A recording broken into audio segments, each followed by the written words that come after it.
Welcome to the Beyond the Event podcast, your home for exclusive tips, trends, and stories from local event professionals. So get ready and let's go beyond the event. Welcome into the very first episode of Beyond the Event podcast. I'm here with a special guest, Heidi Hiller, the brains and the power behind innovative party planners.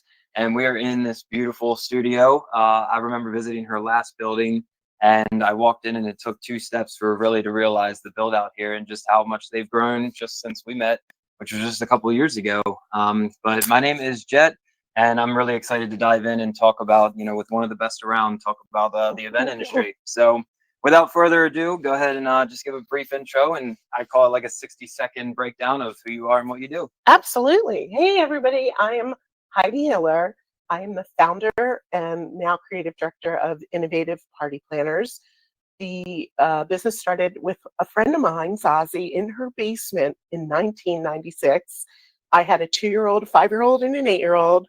My 2-year-old's now a married woman, a wife, and I just planned her wedding.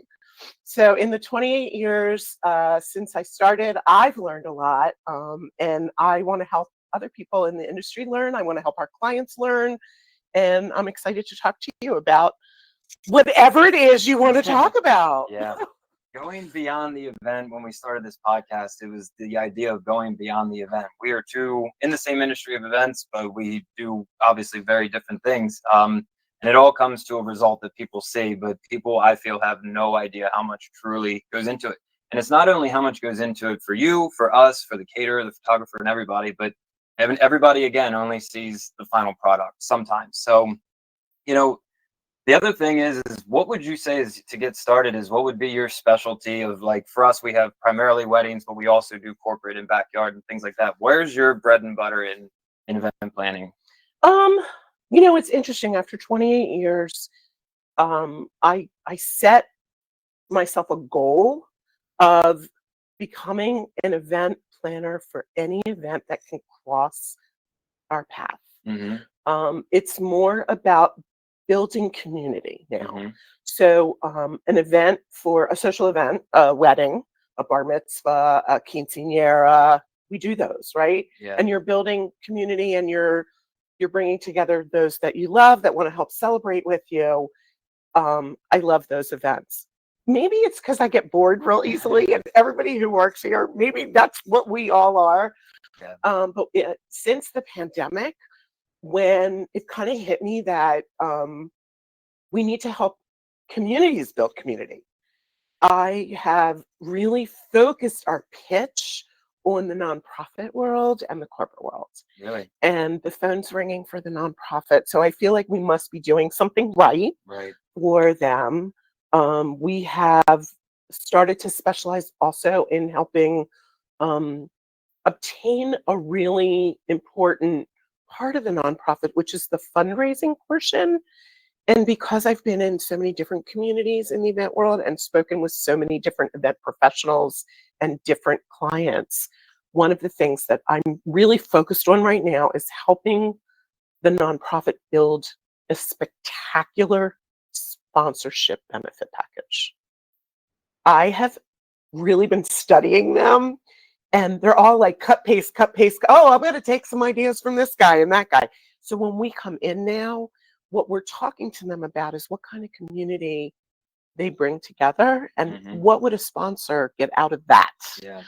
And what kind of sponsor should be part of your community, and really targeting more. And that's kind of the key to building community, right? Yeah. Because those sponsors want to be part of it when you give them the benefits that fill that space.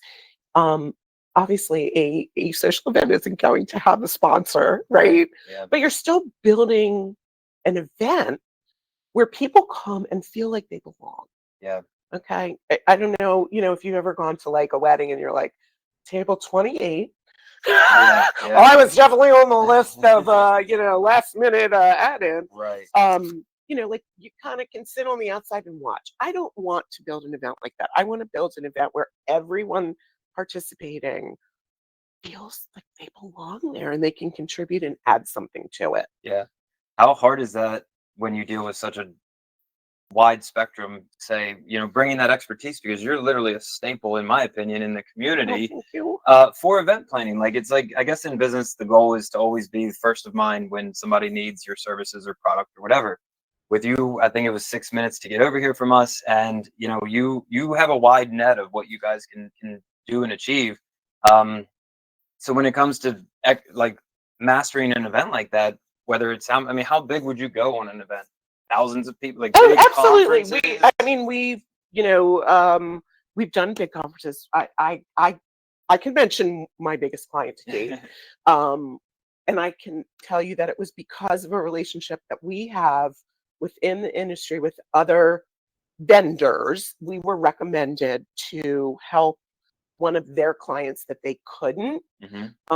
I guess we'll keep names out, Yeah. but a caterer who I highly respect Mhm. and work, like, call on if I run into a corner that I need some help out of, or vice Mhm. versa, because I Yeah. think that's important, is giving. Um, Recommended us when their client was at a hotel and they couldn't be the caterer, Mhm. and they were looking for someone to help make a welcome party for Yeah. their event. Yeah. And so this was not that long after COVID, when we had learned how to do online events. And when it got to starting to talk to this client about their conference that they were doing the next day, I was like, we can help you with that. Truth is, I've never done a live conference before, but that's how my business grew. Yeah. I was never afraid to say, we can help. We can learn how to do that and Mhm. make it great. It must have been good because they called us again when they did the next conference, so Yeah. that makes me feel good. And that was a 2-day conference In with person or still online? in person. And everything was in person. These two were in person. Oh, okay. We worked at Marriott for the first one, and we worked at the Renaissance for the second one. We did, the conference, the breakout spaces. We wrote the run of show. We did the celebrations at night Mhm. for a top 100 firm in the country. So, Wow. like, that to me was like, wow, Yeah. wow. And like, they became our friends, Yeah. right? Julie and I befriended the client. We've been to dinner with them. We when we work with a client, I feel it's really important to build trust and build a respectful relationship where we both respect each other and respect the craft that they have asked us to do. Yeah. I was gonna ask that because I was thinking that if you ever, I mean, we deal with it as well too, but from your perspective, you get a client and you realize you might not be the best fit for that. What makes it so unique for you guys to really understand if it's going in the right direction or if it's not, to really put that piece together? Because I feel like, Absolutely, yeah, it's important. And I'm not going to say it hasn't happened. We get yeah, fired. We're not the right person for the yeah, job, and we didn't know it until later, right, right? yeah, Um, it is so important at the beginning of the dance, the relationship, the initial call, whatever it is, for us to get as much information as we can from the client to understand if we're the right planner for them. yeah, A lot of it starts with budget. hmm, You know, we um, we know what it costs to hire us to plan an event. We also decorate. We also manage vendors. So if they need rentals, hmm, tents, all of that, we're making phone calls yeah, to all the other vendors. And we know what all that adds up to. We've been doing this for long enough. We've watched what a total price tag costs. hmm, So, from the get-go, if a client isn't expecting to spend a certain amount, I don't want to put them in an uncomfortable position. And right away, we'll say, I don't think we're the right planner for yeah, you. So it's important that we ask the right questions of prospective clients hmm, in order to make that happen. But it's also important that they ask questions too. yeah, So we have um, like a system in place for like yeah, vetting new clients and hmm, stuff. And every now and then I let it slip through. I'm like, oh, I'm going to be nice. Like, I feel bad. I just want to help these people so much. And mm, 9 times out of 10, it was the wrong match. Like, really, yeah, it happens. So yeah, you got it. It's a gut yeah, sometimes. yeah, It is, but I want to be trusted. I want to feel that my advice is of value to them, that they want it. hmm, If they're just using us to, like, set up their own decor, and anybody, honestly, I shouldn't say anybody, but there are a lot of people out there who can manage that. Yeah, it's like And a DIY community, right? Like there's you're a referring to people that huge DIY community. Yeah. Yes, now huge. is that something? Hopefully, you're okay with answering. Is that something that you like because they bring, I guess, more to the table of like what they're envisioning, or do you like it more when somebody comes to you and says, "Hey, I have this idea, but I have no idea how to execute it," and you bring it to life? That one. That one. Yeah. I mean, it's cute. Like on our intake form, it'll say like paralyzed is like the, there's like, I need help with this, I need help with Yeah. that, I know what I want, I just need help executing. There's all of this, and honestly, that's on there because we know what we work best with. Yeah. Paralyzed.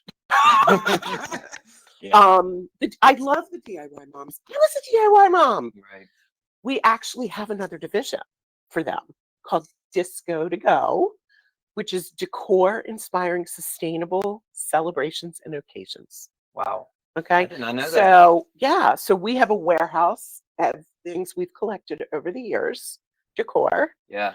that whether we bought it because we thought it would become a trend for the new year, or we invested in it because a client wanted it. We have things we've built, all kinds, procured things over the years, just things we love, candlestick collections, whatever it is. We have it all here. So we are out there telling these DIY moms, stop buying more stuff. What are you doing with it after? Yeah. Putting it on Facebook Marketplace, giving it away. They're like desperate. We have it here to rent. Yeah. It does cost money. I do have to pay my landlord for the shelves. Right. Then they're staying there, and we keep things in good shape, and we package them up and everything. But yeah, we embrace it. But the thing is, they come pick it up and they set it up. We unfortunately, we just don't have the bandwidth to like help the DIY moms by like sending a crew to set up their stuff. Because we're kind of busy setting up stuff we've designed, and it's more appropriate for the people and for our business to do that. Now, we were just in the back, and there's a lot of setups that you can do customization. Is it custom back there for like if somebody comes to you with the DIY vision or whatever, or is it just preset items that you have like a stock of that they come? Oh, no, we're completely custom. The Disco to Go is preset. There's a whole website with rentals, and you can find what you want and just hit order. Pull back, and then load you up and on the road. Our warehouse manager will take care of getting it all packaged up, and you just come pick it up, bring it. We actually have for New Year's, we have a wedding where they're coming and picking everything up, which is really cool because we're helping them save money. And still having the vision of their dreams. We don't have any labor's expensive. Isn't it? So when you eliminate the cost of labor, and you yourself, or you have friends or family who are willing to help you, that's to me is DIY. DIY is not asking someone else to do your stuff. It's do it yourself. So when what's hard with an event is if it's your event, you're busy getting ready or entertaining company, or getting your hair and makeup done. You can't set it up. It's one thing to collect it all, but it's quite another to get it set up. So this is a big question. So when we're back on site now on like a big or a large event, whatever, one thing that we want have a vision of this podcast being is educational. So the biggest thing I would love to learn is, pretend it's a upscale or big scale event that takes a lot of attention and a lot of time and a lot of attention to detail, which they all do. But I'm talking like this is the one that maybe you're nervous to work on because it's that level. If that was the case, what are some, maybe not mistakes, but like things you said you have kind of like this process? What would that process look like that makes you guys so successful in the things that you do? So one of the things that we've developed is an event workbook. It is our task management. It's honestly just an Excel spreadsheet document with tons of tabs. I was just on a call on Friday with a client, and we set them up custom for each of them, right? Wow. And it's tasks and deadlines, which every event has tasks and deadlines. Who's doing what? Is the client responsible, or are we managing it, or are we doing it together? When was it due? All the contacts all the it can be millions of different tabs. If it's a nonprofit, we're even helping them with the sponsorship levels. It's all crafted in there. I mean, we are Wow. really a project manager in Yeah. that regard, right? Literally. And I know I really appreciated this client on Friday because they had managed this event themselves last year. We're finding a lot of that now where um, people take on a project, they have to do it every year, and they're like, oh my gosh, that was so much work. And I can't get my own work done that I'm literally paid for by Yeah. this organization to do. This Mhm. is just one of many things. And so we take all their documents and organize them, and just that Mhm. has helped them. But it also helps us because I need to find where everything is quickly. Right. So I can go through here And and it probably do it. cuts down the communication, asking for things, right? Oh, Yeah. 100%. Because what happens is we'll put the meetings in and we'll put in like what we have to do next. We all know what we need to do, and you can do it in this workbook. So we don't have to necessarily meet, and we can see the work being done. And that's the Excel sheet, so it's digital. Yeah, So yeah. everybody It's gets all in. digital. It's on the cloud. We work in either Google Docs or Teams, depends on our client's comfort. Sometimes we'll work in their Teams, their Google Docs, our, like it doesn't matter. Yeah. And I'm starting to do that more and more. We do that a lot with our weddings now Mhm. on Google Docs. Yeah. And I'll see the bride or the mother of the bride go in there and check off something. Oh, that's probably cool. It was so funny because on the call Friday, my client says to me, "Don't check that off. I get the joy from doing that myself." I said, "Okay, I'll uncheck it." Yeah. But like, so we've Well, gotten it really. makes them feel engaged, you know? It makes it feel like they're part of the process. The thing is, like, honestly, planning an event is a lot of work, and so we have to decide what work are you doing, what work am I doing? Mhm. How much are you tasking us with, and how much are you able to handle yourself? Yeah. Where do you find us to be the best use? Mhm. Because we want you to still enjoy the process. It is a lot of fun Yeah. when you get there the day of and you see it all kind of Mhm. unveil. Yeah.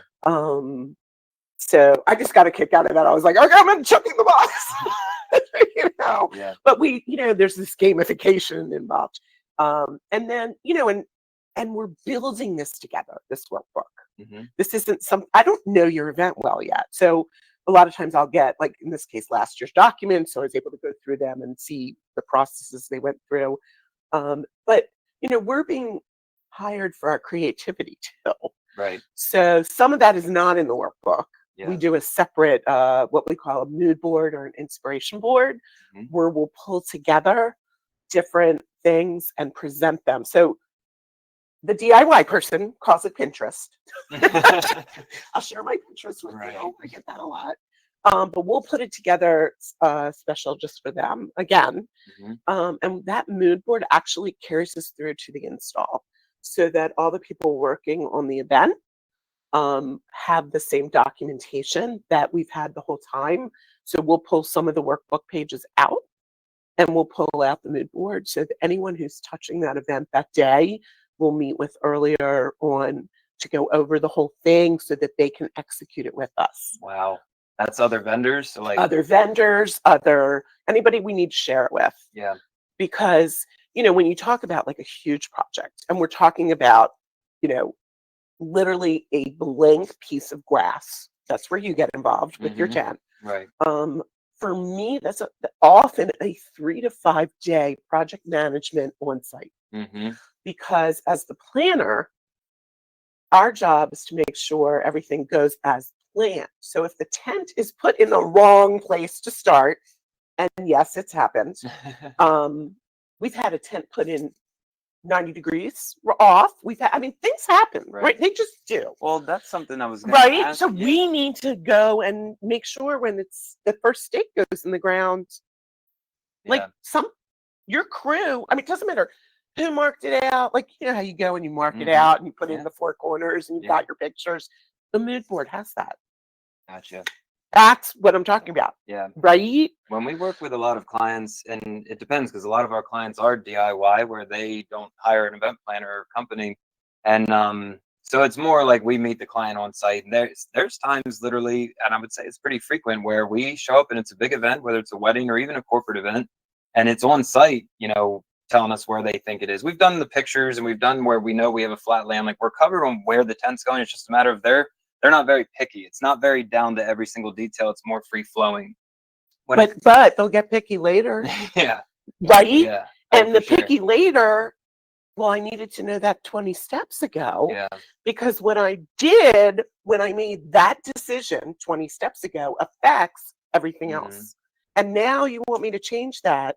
The most expensive change is on site. Yeah. Right? So it's getting it on paper. That's why having the site plan, the floor plans, the mood board, all of those papers, it's like building an architect with blueprints. Yeah. And the bigger events need that, I believe. Oh, for sure. Yeah. For sure. I think the bigger the event and the more vendors involved, that communication piece, well, that's what I was kind of leading to. Well, if they have an event planner or such, I think something that's common for that we see is you'll get this, and you probably know more than I do about it. Like, it's like, I don't even know what you call it, like a full outline, like the times of when all the vendors are supposed to be in. A project timeline. And you're supposed to reply back like, yep, I read this. And there's a lot of event planners do that. Did they read it? So when did their driver read it? When you did. And when you were saying that, it still happens that the tent's in the wrong spot, or this vendor didn't show up at this time, or they move things in a different, what are some things, I guess, that you see with your expertise to avoid? I'm on site. Yeah. Plain and simple. Plain and simple. Yeah. The earlier in the install that we can avoid future problems piling on to what should have been corrected earlier, the cheaper it'll be. Yeah. It's really hard when you show up and the tent's the wrong way, the furniture's laid out the wrong way, and now I got to call 2 crews back. The furniture crew has got to pull everything out. Yeah. And the tent guys have to come and turn the tent. Yeah. Then who's putting the furniture back? Right. The furniture crew has to come again. That's an expensive. I mean, you pay your crew, you know what it costs, right? So wouldn't it make more sense to just pay someone to be on site? That is true. Yeah. Okay. I know it's not cheap, but it's a lot less money. Yeah. All the things that go wrong. Imagine if the linen got put on. Like, at what point did they realize it was wrong? And why is it wrong? Right. Like, start to think about it. Like, what? Well, why is it wrong? Can we accept this and keep moving forward? Like, who's going to make that decision? I was going to say, yeah, if you're on site and you're making these decisions, you at least have some accountability and responsibility versus if it is like free flowing, you could maybe run into issues. And especially when you bring in other people's opinions of like, the family shows up and they're saying it should be this way or that way. Wait a minute, we showed you this when we were standing here, 5 site visits and on floor plans and site visits. But a lot of times people have a hard time reading all those things or visualizing. I think that's another key component of our job is that we are good at visualizing. Yeah. What that decision will mean to the project. Yeah. You can see things that the client can't. Well, because of experience. Right. Honestly. Right. That's what it is. We've done this enough that we know what pitfalls to look for, like we know you cannot put a tent where there's a gas line. Right. Even the most experienced event people make mistakes. We have had BG&E come for a gas main being hit. Even though, so you have to have the area in your backyard marked so that they don't hit it. I mean, there's all kinds of stuff that happens. Yeah. And what you don't know. Yeah. Right? So you didn't even know that could happen until it does. Right.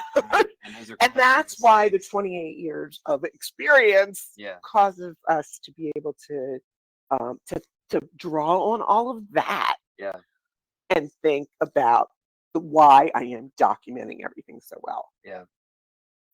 Innovative party planners. I love the word innovation, innovative. It probably wasn't like that 28 years ago, right? Like, no, actually, that wasn't the name of the business 28 years ago. I know you've told me this before. What was it? So my friend Zazie, who was Parent Association president at Bethaphylla School before me, and then I became Bethaphylla Parent Association president right after her. She had a little part-time decorating business for Yeah. parties. And so when I finished doing my time as parent association president, a lot of what you do as parent association president or co-president, because I had a wonderful co, is events. Mm-hmm. That's what you do. I still remember, Grandparents' Day. You've got like 50 volunteers. You have to have a workbook and task them, and so Wow. it's project management. Yeah. And so she and I decided to try a run at doing it together Yeah. as artists. And I would say for probably the first 10 to 15 years, all we did was decor. And during that time, we changed the name slowly because it was my opinion that it's great to start a business as your own name Mm-hmm. and the people around you know you, and there's some familiarity. But after a while, there's also one thing that bothered me, which was not enough respect. I'm not your friend. Okay? No, I'm not going to do this for free. Like, I'm serious about this. This is a business. I'm making a living just like you go to work, I go to work. Yeah. And so as that happened, we kind of flipped the name of the business because we were Innovative Party Planners, but it was Zazie and Heidi was a trade name. So then we flipped it until we let it disappear. Yeah. Because I knew that I wanted to make sure that we were able to do work beyond the neighborhood. Mm-hmm. Beyond Bethel, beyond, Right. the Jewish community even. Like, it was super important to me to support community in any way. Yeah.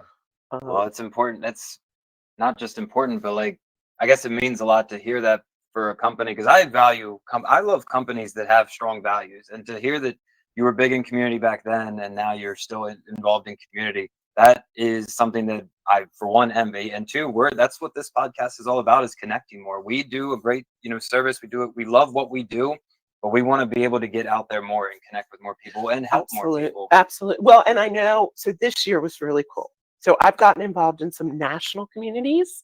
I started a bar and bat mitzvah. Actually, I didn't start it. I was asked to join Bryn Magaziner, who owned and ran Mitzvah Pros, which is basically just a Facebook community. In her year, she was looking for a mentor like 8 years ago. Yeah. She's in Virginia. She owns Pop Color Events. And she said she was having a really hard time finding a mentor.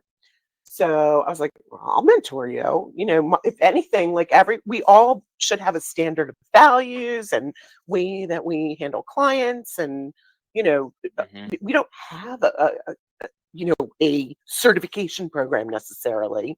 Right. There are CMP, certified man and meeting professionals, certified trade association and stuff. But when it comes to like the social events, there wasn't really anything. So we started an organization called Mitzvah Pros online, and we have over 1,000 people that are on this Facebook page, and we've met and we've done some really cool education for the community of Mitzvah Pros. And during the pandemic, we met weekly, Mitzvah Monday Motivation. We all had the same challenge of the pandemic. Yeah. And during the pandemic, I met some other people around the country doing the same thing as I was, and have stayed with all this and have learned so much from all these different people. And I got to go to Croatia this year. Wow. As part of a conference. Yeah. For event and marketing professionals, who I am part of their online community. And I actually spoke, my husband's an attorney, and he and I spoke to other people about starting their own businesses. Certainly something I have a lot of experience with. Right. And he's an attorney that does a lot of that with people, like how do you write your employee handbook, and how do you, come up with your mission statement or your core value, like all of these things. And some of the people that we were on the conference with were working in organizations, but also liked the idea of maybe one day having their own business. So that was kind of cool to have that. And I actually just spoke to a group of high school students in the city through Urban Alliance the other night. So I'm out there speaking and giving back as much as I can. I Yeah. don't remember the question, but that's my answer. Um, Yeah. Yeah. so, like besides this business, Yeah. which is trying to help as many people as we can, create an event that is meaningful to them and their community. I want to build community. I just became a member of the Greater Baltimore Chamber of Commerce. I'm a board member now. Wow. Yeah, and I'm at the point now where I feel like I have learned so much outside of our small community. I want to bring it back in Yeah. to my community Hmm. and help my community be a healthy Yeah. place. How far would you say is when you say community? Like, are we talking just local, or how wide do you Well, cast that net? well, the Baltimore Chamber is like the corridor, like the Northwest corridor of Baltimore. Yeah. And through that, I will focus my work there. Yeah. My own district, my own, my street with the development that's going on, the businesses that are growing. But I'm still involved, with, I've got a committee I'm on with people from all over the world Yeah. that we're trying to determine the ROI of an event. Yeah. What is the return on investment of an event? Memory. Smile. For social, but what about a corporate event? What about a nonprofit? Like Hmm. what are the key indicators to know whether it was a success or not? Yeah. And how can we build on that for the next one? So because I do all these different kinds of events, Right. it gets me thinking of how I can take that same thought to an event that you say a memory, a smile, Right. like, well, how big a smile? Right. How big a memory? Is it a core memory? Is Yeah. it, what is it? Yeah. So, and speaking of which, I know a lot of times, so we started out doing bar mitzvahs because the kids were at a Jewish day school. That was our community. And I always told the parents, I want you to think of this event as an opportunity for your child to learn about your family values, to learn about the meaning of a dollar, Hmm. and to learn about gratitude. Yeah. That it's not just we're celebrating that you became, a coming of age event, but that you are also able to get life lessons out of it. Yeah. So I've been doing that forever. Yeah. Like thinking about all of this. I Yeah. think it's really important. I think it is too. You've already opened my eyes to see that it's, going beyond the event, more than just an event, and it's so interesting to hear your not only expertise but just your take on things, because we've been in business 14. Well, this next year will be 15 years. Yeah. Woo! I know. And then compared to 28 years, I'm 31 years old. So like I was 3. You were 3. You were like was my 3 youngest kid. years old Oh my God. when you opened up. So I literally just think of how meaningful that can be. I just can't even wrap my head around the fact of like, being so long in business, And you how want much to you can keep give. growing your business. You want to keep changing your business. You Yeah. want to keep like imagine if you started your business and you never really grew it, right? Can it stay that way? No. Yeah. No. It's funny. I go back. My dad was a business owner. I learned a lot growing up being raised by a business owner. Hmm. And one thing that sticks in my head always is a business either grows or dies. Hmm. Okay. So that kind of has been back there for me, right? Zazie and I were just the two of us, but we pretty quickly hired a third person. Yeah. To help us because we couldn't do everything ourselves and we couldn't do what we love doing. We had to find somebody to kind of do all the administrative work. Yeah. I couldn't do what I'm doing now without my team. Right. Oh my God, I love my team. Right. I feel like And so have you grown in the 15 years? Oh yeah. I've felt the shift too though, where like, and I've kind of talked about this, I feel like I've personally exceeded to the point where you start to depend and rely on your team because you just can't put up all the tents by yourself. You can't, clean all the items by yourself. You can't take all the calls by yourself. So But then you have to learn how to be a good boss. Yeah. And that's not something when you go into business originally, you even think you ever need to think about. Well, I did have that question earlier. I was thinking as you were talking, you've spent so much time growing the business, but what about yourself? How important has it been for you to kind of take time for yourself through all these years of building? And For the foot on the gas pedal, Wow. of those 28, how many have been put on the gas pedal, and are you still on the gas pedal? Wow, that's a long answer. So when I started and I had 3 little kids, I would say it was really more something to do while they were in school. But I also, while they were in school, I sold Discovery Toys. I came up with another business called Name Creations. I'm always doing something, right? Mm-hmm. And I guess it's just my love for being involved with other people and stuff. Like, I needed more. And my poor husband on the weekends while I'm out setting up parties is raising the kids. Yeah. And there were times, I have to say, there were times as the business grew that I really did regret how much time it took away from me. And I was really trying to figure out how to not be, working as much, Mm-hmm. because an event business is 24/7. Yeah. It just is. Yeah. And you have to learn how to set boundaries, and you have to learn how to separate the two. And I grew up in a family business. Dinner table conversation was about the family business. My family did not want to hear about my business till this day. And my son is our operations manager, so maybe it worked out okay in the end. But at some point, I was like, I've got to make more time for my family, and I have to make more time for me. Mm-hmm. That's the hard part. That's a whole nother topic of conversation. But my focus right now, as I'm older, right? So is I want to still enjoy what I do, but I also want to be able to take off time. Mm-hmm. So being able to go to Croatia for a conference, which was business, but on both ends of it, I met family in Croatia. I have that I never met. No way. Spent some time. Yeah, I do. Wow. My mom's a Holocaust survivor, and we have family there. That's where my mom was born. So I had, I kind of learned how to combine work and pleasure at times.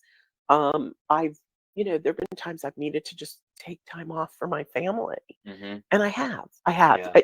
And I tell everyone who works for family is priority. Mm-hmm. Family is priority one. Why do we work? We work to enjoy life, Mm-hmm. right? And we do all these things for other people so they can be with their family. We need to make ourselves a priority, our families a priority.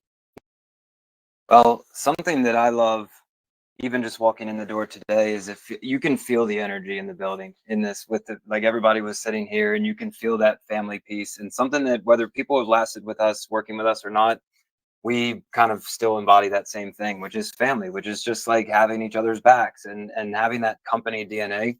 And especially I say this all the time, whether it's to a client or a team member, is we're in the event space. We are meant, unless it's obviously like maybe a funeral or something, which we service, which is not ideal, but we still want smiles. We still want it to be like, so our big, I guess, unique thing that we do is we train hard on customer service. It's less about, of course, we want the tent to be safe. Of course, we want it to be in the right spot, like you were saying earlier. Those are all the details that I feel should be from a tent company. You should get that no matter where you go. But that customer service piece, people, I don't want to say ignore, but they overlook a lot. That they think that just because they're a part of the job that they either deserve to be there, whatever. For us, it doesn't matter. Like even if you think we're great, we're going to still continue to go above and beyond. And it's all, I've got a video one time of our crew. They asked the client if they could play basketball. So they installed the tent, and the client's literally in the video out there, like messing around with them and stuff. And it's like that. That's why we have the 5-star reviews that we have, because we believe in the connectivity that you're talking about. Absolutely. So, and when you bring it to your team and you're bringing it to your clients, I think that's why there's a big energy. You can literally feel it when you walk in the door. Those 5-star reviews on Google, 0-star review, whatever it is, a company is only as good as their weakest link. Mm-hmm. Everyone counts. Yeah. Everyone. Anyone that's touching a customer, drivers, delivery people, installers, whatever it is, they're customer facing. Yeah. And it's super important. And I know for me as a planner and producing events, I love when I show up to a job and I know I've hired a vendor and the guys that are coming to deliver, we know them. We've Mhm. worked together. They're like, how's your family? How, like behind the scenes, your event feels that. Yes. Um, there's a gentleman who passed away this year, very sad, Monroe from Suffered and Golds this year. And he was one of my early mentors in the business. And you go into a setup, how you doing today? Everybody doing okay? Everybody smiling. Like from the minute you started the setup, like Mhm. that's the energy that carried through the event. And you can tell Yeah. an event that you walk into, like you said, you walked in here and felt it. Mhm. That's what we want, right? Yeah. We want every event to feel that. Yeah. So if it was installed with that same customer service, you feel it. I Yeah. don't know. There's something in the air. It Yeah. works. Yeah. Look, we're in the hospitality business. Mhm. We have to be hospitable. Yeah. Yeah. Right? Well, yeah. Well, the way we talk about going beyond the event, like when the tent's all installed and it's done, like that's the result of what you see. But we don't focus on let me backtrack. We focus on the end result, but we It's the prioritize is the process. journey. Yeah. So Yeah. it's when we show up. We literally have a rule, and I'd hate to, we try obviously not to make it like we're just checking off a box, but when we do training, we literally say when you show up, you are still like, oh, I love your house. I love the scene. I love what kind of event are you planning? It's not just where do you want the 10? Okay, we're going to get to work. It's literally building that relationship piece that we try to roll in through our training and teach everybody from top to bottom. Like it's one of the first things we discuss because it's what we love. We love to connect and we love to go above and beyond because everybody talks about it, but like how Like, do you right, go what above and are the beyond? ways that you can do that? Yeah. Absolutely. And I have a secret project. I think you'll enjoy this. I love innovative party planners because it gets me thinking about innovation. We tried this last year, didn't work.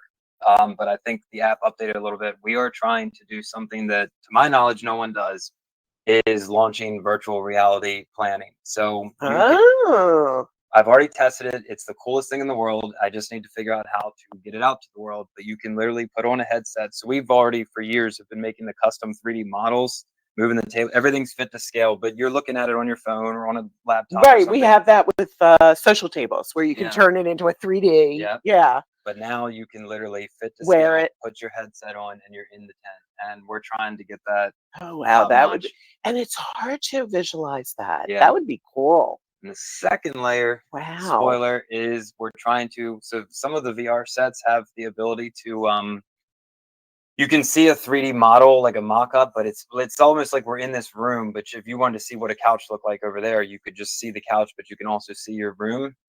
We're trying to roll it out to where we can go on site, build the tent in 3D, put the headset on, and you see your yard, your backyard. But then there, out of nowhere, is this Is big the 3D 10. model Oh, tent. wow. That would be really Yeah. cool. So that's stuff that we're working on. That we're trying to You're use. being Yeah, innovative. exactly. Is there anything that you would say kind of separates you guys from the pack of how you can go use maybe technology or anything like that? I use technology, but that's just me. Um, Yeah. I don't know. I mean, I think, the fact that we have an incredible relationship with so many vendors that is what sets us apart. Yeah. A lot of times it's a matter, to plan an event, you don't even know who to call, where to Hmm. start, where am I having it, who am I calling, who are all the vendors? And I just think, I can visualize, you tell me what you want, and we can visualize how to make that happen. Hmm. Um, and I always tell a client, it just depends how much you get in the way, and we can make it happen. Yeah. No. Just even the fact that they can come in here and see everything. We can do a mock-up. We can do a mock-up they can touch and feel. Yeah. We have the ability to fabricate custom centerpieces. We can put together, the rentals and everything and put it here we have a showroom, the lighting, everything. And you can really visualize what your event's going to look like. I think that's important. Yeah. Clients we're like we said, we have this online workbook Hmm. that you can always find the answers, the information. We're available to our clients through email 24/7. Yeah. Yes, I'm reading your email at 3 o'clock in the morning. I'm not answering it then. I Yeah. think trust and knowledge is Yeah. our tools Yeah. at this point. Technology. I'll let you guys deal with the tech. You're 31. I'm a lot older than you. You're Yeah. younger than my baby. We'll let Ben do technology. We actually do have software through Good Shuffle, Hmm. so we're available online to order online. Yeah. Like I think during the pandemic we made that shift, realizing how important it was to be able to sign a contract and go shopping online. Yeah. And so we just made that switch right away Yeah. during the pandemic. And I think that's something that a lot of planners don't have. Yeah. We are so much more than a planner. Right. We decorate, we design, we produce, we can run shows, we can write scripts, we can write, like we're really more, we're not a full-fledged production company. We don't own lighting, we don't own furniture, we don't own the big things. But you can put it together with all your we put it connections. together. Yeah. Yeah. We're just a different person putting it together than them, Yeah. so that we may reach out to different places depending what the project is and the budget is. Right. Yeah. A lot of times, if it's anything outside of our scope of work that we can offer, a lot of times I've just forwarded you something like You 2 weeks did. ago, the other Yeah. day. We try to pass it along as well, but We do too. I feel like Yeah. our arsenal of connections is this, and I think yours might be quadruple that. So yeah. that is a piece. Well, and it's around the world. Yeah. That's what's so cool. I have one of my tools probably is my 6 Slack channels I'm on. Hmm. So those of you who are familiar with Slack channels, I have like a lot of event focused Slack channels. We got an inquiry the other day for the inauguration to do an event during, not part of, but something that someone was setting up alongside in DC. Mm. So besides asking one of our vendors here, who I know was probably very knowledgeable, who right away said, "Are you crazy?"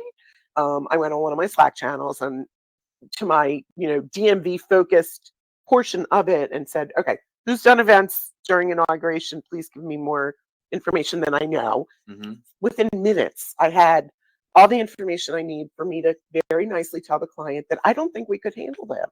Hmm. I don't think we would be able to get into DC Yeah. between the road closures and everything. As much as I wanted to help them out, there was no way I could have an event set up by 10 o'clock that morning Yeah. without having started 3 weeks earlier.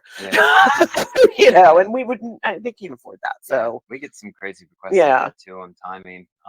right. And then how do you know the answer? Right. Right. Like if you took that on and then you learn it the hard way and then you disappoint the client. Mhm. I think, one of the tools is knowing how to find out those answers quickly so you can be able to handle the inquiry correctly. Yeah. Because it is important to know when to say no. Right. Yeah, and that's why with 28 years, I think you're definitely at a position where you know far more than I think we would. We still, I mean, we want to help. Like we literally want to try. We're in the same boat, like you were Oh saying. my We're gosh, trying to take every event, So, but there's for us, unfortunately, it's inventory. You said bandwidth earlier. Like Yeah. for us, it's inventory. Like we have routes and schedules and deliveries, and making those last minute shifts of time, it can get tedious and it can get challenging. But nonetheless, like that's why it comes back to team. Like when we have a committed team, we are trying to do as much as we can, get as much Right. out the door. When we're on the other end going, "Where's the truck? You said you'd be here between 3 and 4 and it's not now 5." And, Yeah. oh, traffic. Yeah. Or the last client wasn't ready for us, or like we know all that. Stuff like that happens. Yeah. You Well, know, something that yeah. I think is unique about your industry compared to pretty much everyone else is we, for lack of a better way of saying it, like we don't, the caterer and us unless that's something intertwined that they need from us or vice versa. Like they're gonna do their thing. They're on their schedule. They're gonna show up day of, etc. Photographer, And your et stuff's cetera. already there. Exactly. So like I have to work with the event planner, or if they don't have an event planner, the family or whatever. And that's it. It stops there. Like as long as everything's good in that, like I guess one-dimensional But what way. happens when the caterer shows up and needs more? Right. Do they call you or do they call? Yeah. We don't know, right? So with you though, you're integrated with Right. everybody. Right. Which I And we'll think know is, that the caterer needed something else and we'll call you and add it to the order. Yeah. Or that's Yeah. our job. Yeah. Is to play project manager. right. Someone else who is in the event industry, I think it was actually um, Epic Events was in here talking to us, and he said, and I used this analogy the other day, we are hardball on the headsets at a game. We are calling all the plays, Yeah. and we're calling our defensive coordinator, and we're calling our offensive coordinator and our special teams coordinator, and we're making sure everybody's ready. They talk to their players. Yeah. They we're in charge of like the big picture. So like prior to the event, we're talking to all the vendors, right? And the client, because the client knows what they want. We're trying to share with the client everything that we've spoken to all these vendors about. Day of, when the special teams comes in and there's the offense and the defense, there's a glitch. We have to know how to fix it. Yeah. Right. And we need to know who on our team we can call on Mm-hmm. to fix it. And Yeah. that's the beauty of having someone like us is we'll just take care of it. You Yeah. don't even know what happened. Right. Right. And I always tell my clients, if you call us and have us involved from the get-go, we are building your house. We are building your plan. If there's a fire, we know exactly how to put it out. But if you call us to be your day of coordinator and you don't allow us to read your contracts or don't even know you need to know that we need to do that, to find where there could be a problem because we can find it ahead of time. The day of, it's too late to put out some of those fires. Right. The florists arrive too late. This, like what's on their contracts? What's, what did you arrange? How do you know when to make things happen? Yeah. So it's important, and this is my one pet peeve. Day of coordinators do not exist. That is a misnomer. Please, please, when you're asking for a day of coordinator, do you need someone to help you set up your decor? That ain't a day of coordinator. That's someone who helps you set up your decor. Do you need someone to manage all your vendors?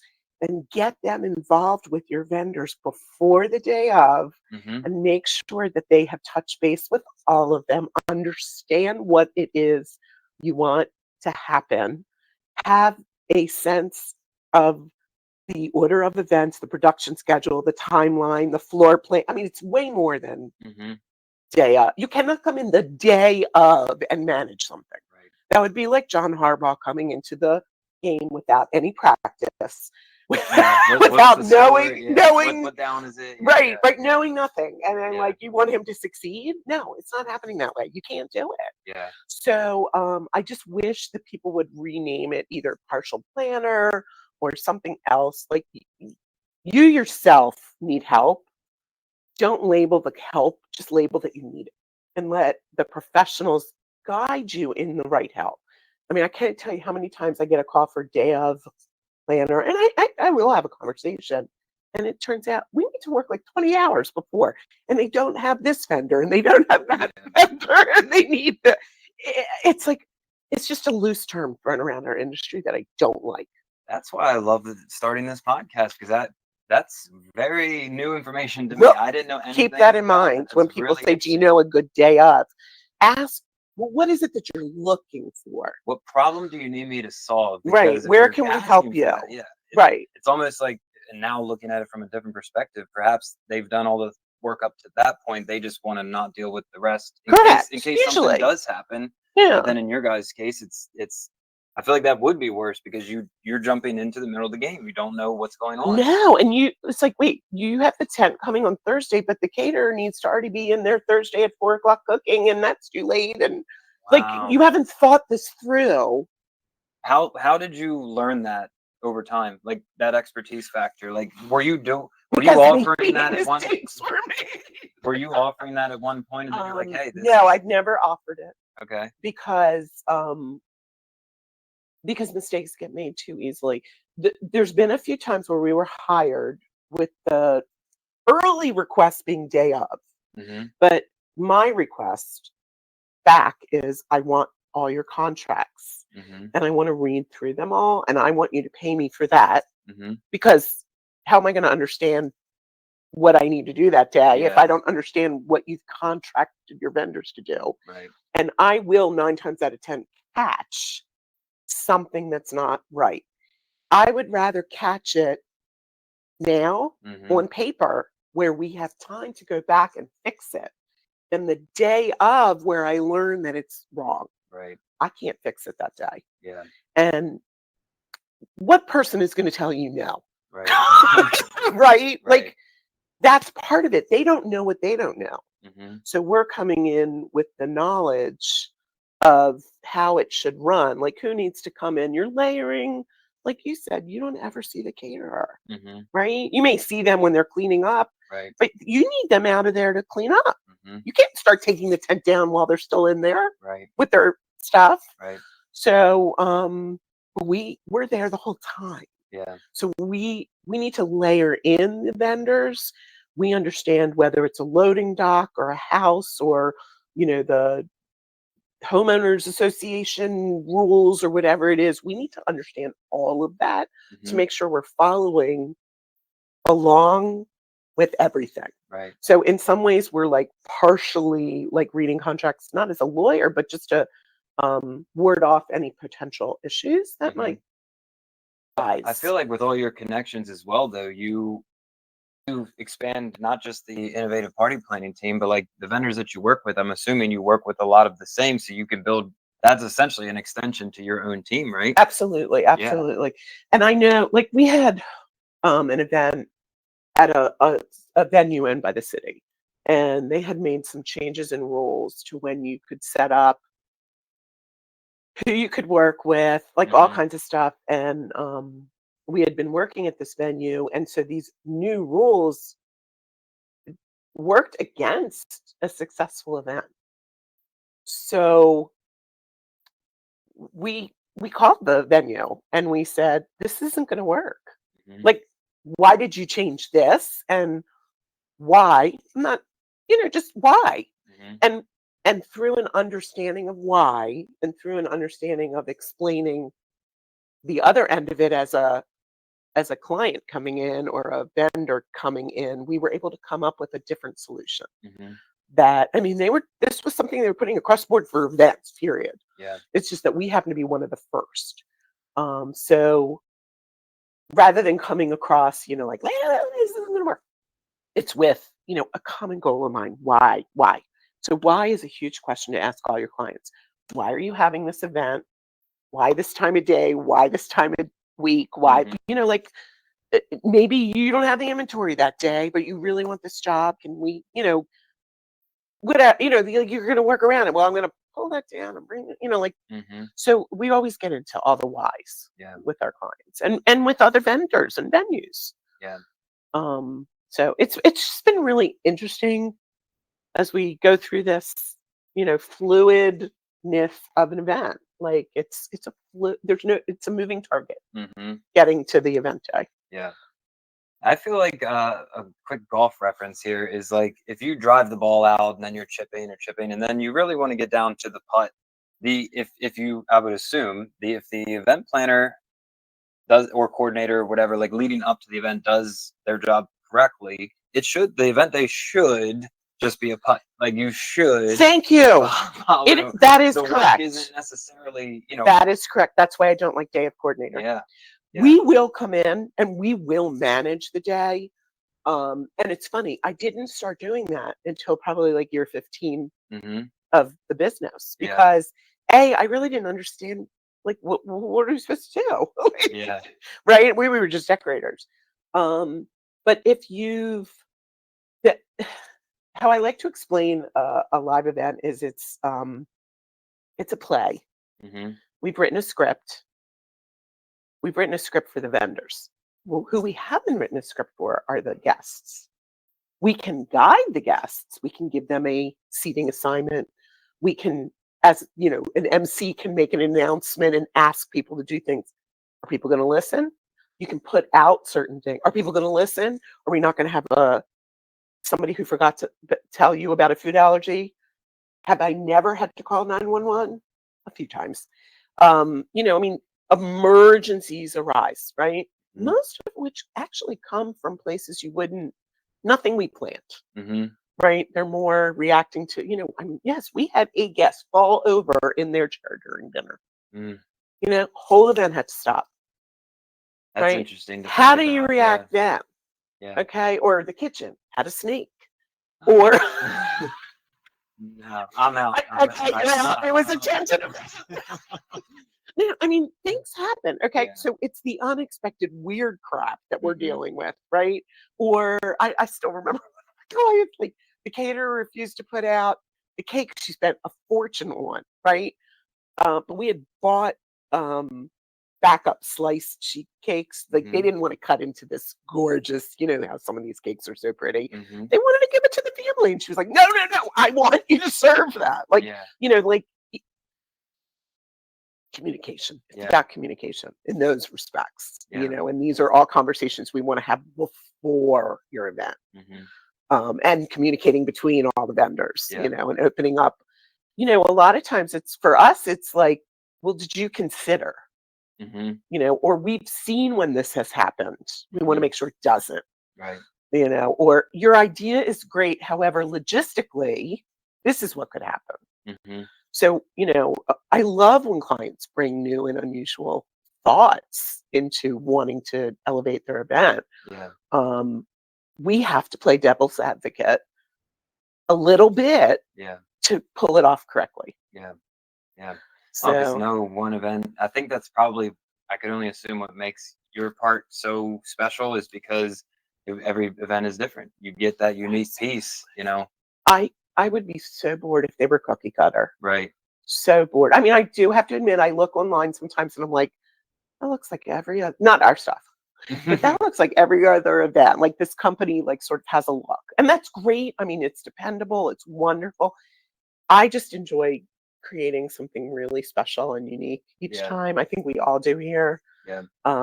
That you know, Well, I definitely wanted to wrap it up. I could talk. What are we? Or we could split this yeah. into like 12 segments. Yeah. We're about an hour. We're a little No over one's an listening hour. to that. No one's listening to that. And before I want to definitely have you show this, but before I ask that, Yes. what one of the questions I'm always going to continue to keep asking as we get more people on the podcast is the trends. What do you see from your seat? Where do you see the event space going? Whether it's more indoor, more outdoor, more color scheming, like what's the if someone came to you and asked trend So in your right space? now, color.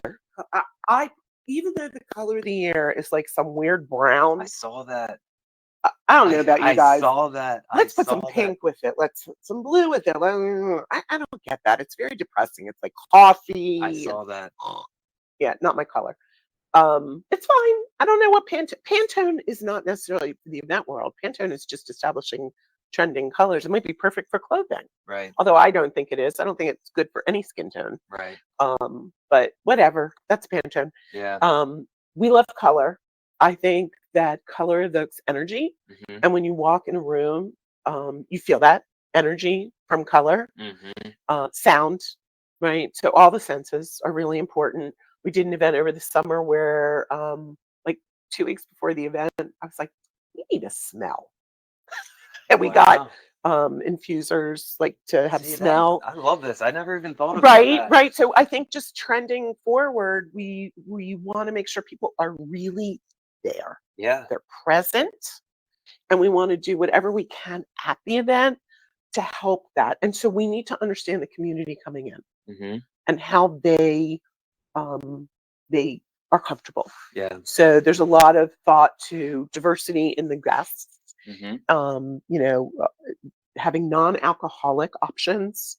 There's a lot of people that aren't drinking, a lot of people eating healthy, Mhm. having multiple ways to access the information, quiet spaces for people who get overwhelmed by too much coming at them. So I think in developing events going forward, that's some of the thoughts that we have. Yeah. Wow. Yeah. That's very insightful. We I don't know if you might have mentioned it, but lighting. How big is lighting? So it's funny when we started. So when we started doing events, long time ago, I used to laugh. Like we would put so much effort into our centerpieces, and then the client wouldn't get pin spot lighting. So it's like, well, you might as well just not have anything on the table, Yeah. right? Lighting Yeah. is instrumental. It's Yeah. theater. Remember, it's a play. Right. So without the lighting, you don't see what's happening on stage. That's what I was thinking. Yeah, lighting is huge. Lighting's a big one for us Yeah, too. Yeah. yeah, and That's why I was asking. yeah, and so we actually have developed a lot of internally lit centerpieces. Hmm. So they themselves light the table so that the conversation at the table feels intimate, Yeah, which is really cool. that is cool. You know, pin spot lighting is a must. It was funny, we're planning it, you know, doing an event design for this coming winter, and you know, it's like, did the client say yes to pin spot lighting? Because without it, like, why put all this effort in Yeah. to what we do? But no, we've had a lot of like really cool glowing centerpieces lately, so we Wow. don't need the pin spot. But you know, like uplighting. Hmm. You know, years ago it was like, do I spend the money on uplighting or pin spotting? Now it's like, do I get lighting or not? And if you're Yeah. going to get lighting, go all out. Yeah. And it's an investment. Well, we recently, 2 years ago, I think, got the sailcloth style tent, which you know when you put lighting in, Right. absolutely glows. And then we recently expanded to getting clear top this past year. And this was, I think, November. There was you know, the starlight where there's like just a bazillion lights, and it looks like a nice, like, I don't even know Evening what the right sky, word for it. yeah. And so we had a 40 by 100 clear top, Oh, and all you saw was just the star. starlight So lighting underneath. I It did was a beautiful. wedding outside, and in December. Yeah. It's their anniversary, I think 7 years now. And I remember that was what they wanted it to look like, a starry Mhm. night. And the lighting company surprised us all and had a cast of a moon on the ceiling. It was very cool. Wow. And because it was December, I remember we ordered a clear top tent, but it was so cold Yes. that they ended up having to, the clear top was in the middle, but the ends weren't. Hmm. But so that moon cast actually went where it wasn't. It was very cool. Yeah. Like the lighting made that tent. Yeah. Yeah. Yeah. Lighting's big, especially in our No, it's industry. That's huge. We what put carries us. chandeliers to Yeah. hang from the ceilings of tents, the draping, we've done lighting, all kinds of things. Yeah. Yeah. Yeah. Well, there's no shortage of expertise. Why don't you show everybody what we have going on here? Okay, so some of our proud stuff. We recently moved into this gorgeous studio, and this year we had our ribbon cutting. And I mentioned that I am now on the board, but at the time was not, of the Greater Baltimore Chamber. They just put out a printed edition, and look, it's on the cover. We are, which is kind of cool because Yeah. it's like an ad for us without being an ad for us. Yeah. And No, I think then that's great. if you get the Baltimore Business Journal, the most recent edition last week was Cool Picks, which is their section on offices who've expanded and decorated. And this edition, Taking Back the Office, was talking about post-pandemic people being asked to come back to work and how offices were being redesigned for that. And innovative party planners That's great. made That's made great. the cut of the 6 offices that were redesigned for post-pandemic. And we were, because you were in my other office, one office Yeah. for Yeah. all of us. And now we each have our own space to do virtual meetings, which we find most of our clients want us to be on, you know, Yeah. Zoom calls or team calls or Google calls or whatever video Right. platform. Well, I remember walking into this, it just feels more open, where the other one, I think you had that little tiny room, and then it was like another like little We tiny literally, room. you met on top of the entrance. Yeah. That was our conference was like, Yeah. if the mail came, it interrupted. So now we have a separate conference Yeah. space. I mean, this was, for me, this was a dream come true Yeah. to Yeah. be able to have this and have enough planners to be able to handle different kinds of events and, Yeah. you know, just it pinch me, Yeah. I know. Yeah. you You should know. be proud. It's definitely. I'm It's very, beautiful. It's very, beautiful very here. proud. I think the first thing I saw about when you were moving, I think the first thing I saw was this, and literally, I don't know, it's been what, a year, a little over a year, A year and a half. year and a since we- half. Yeah. And I was like, I've just been waiting to see this. I don't know why, but He's I been just wanting to work in front of this the whole time. I just So like, Julie, yeah. this is super cool. So Julie designed this. Julie used to work in retail, doing like retail displays. Yeah. So when it came time to design this space, it was like, this is a Julie project. Yeah. And she had to do a mood board and a vision board and sell the boss on it. And Yeah. I remember her showing me this, and I was like, sold. Yeah. What's the budget? Oh yeah, we're good. Go. Yeah. That was it. love I was like, you cannot get this in here fast enough, because this room was empty and we didn't know what to do with it. Yeah. We've actually used this space for events. Really? We had my own daughter's bridal shower in here. We had 30 people. Wow. Turned this whole room into a tea party. I actually covered this sign with, their sign. Yeah. Yeah, no. And we've had, last week we had WJZ TV here for 3 segments that we set up, like 3 different vignettes. Oh, wow. And we've had Mitzvah Pros has been here, our grand opening, and we had a vendor showcase, a venue where opening too. We invited like a lot of different venues to come so they could understand beyond party planning what else we can offer their clients. Yeah. So this space we can hold a lot of people in here. Yeah. Yeah. Definitely more fitting. So yeah, it's a party space. Yeah. I love it. More functional. More, you can get more out of the space that you're in. Yeah, we had one office before. Yeah. With 3 people talking over each other on Zoom calls. It was awful. Yeah. Yeah. So yeah, well, you mentioned coming back. I think once we get this podcast developed a little more, I would love to kind of just check in and at another time and do this again. We're on. I could talk to if you sat through this whole thing, you get an award. Yeah, I could talk to you all day. Yeah, I really appreciate it. I see the Instagram sign. Where would you like everybody? If you head to our Instagram, Innovative Party, that's where I love to post. Why do we like Instagram? It's not like you can't click through. You can't do anything. Facebook is very popular too, which is also Facebook might be Innovative Party Planners. I don't think we were lucky enough to get Innovative Party on there. Yeah. So, but that's our website too. So. Yeah. Once you get one, you'll go to all of them. Yeah, they're all. I think we have a link tree on Instagram. So I do see Linktree hit a lot on our analytics. Yeah, so there you go. We also have like a mad million pins on Pinterest. Some of which have gone viral. Really? Oh yeah, the best is, how do you make this? Yeah. We made that. Yeah. Awesome. Find us all over the internet. I'll link everything below. Make sure you support Heidi along with Innovative Party Planners. Is there anything you want to go out with a bang on? I hope 2025 is a great year for everybody. Let's all go out there and build communities that we feel can strengthen all of us and support those who need support most. Yeah, I agree. That's our plan too. Thank you guys, everybody, for listening. Make sure you subscribe and again, click below to connect with Heidi and from Innovative Party Planners. Yep. Thank you so much.